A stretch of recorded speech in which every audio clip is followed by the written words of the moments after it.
Komisi Pemilihan Umum Kabupaten Ogan Ilir telah menerima 5 jenis logistik pilkada dari pemerintah pusat sejak tanggal 17 September 2024.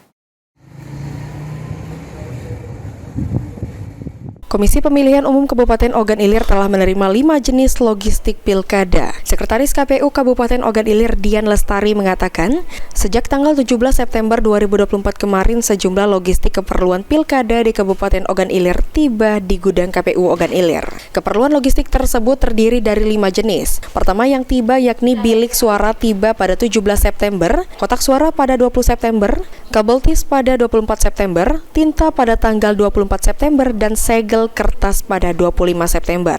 5 item logistik yang telah tiba ini telah dicek dan dihitung untuk memenuhi 16 kecamatan atau 241 PPS desa atau kelurahan dan 667 TPS atau KPPS. Namun dari kelima item yang datang ini masih mengalami kekurangan. Untuk bilik suara masih kurang 8, kotak suara kurang 4, kabel tis masih kurang 24, tinta kurang 4, dan segel kertas masih mengalami kekurangan 88 lagi. Kekurangan ini telah dilaporkan kembali untuk kemudian diminta kekurangannya.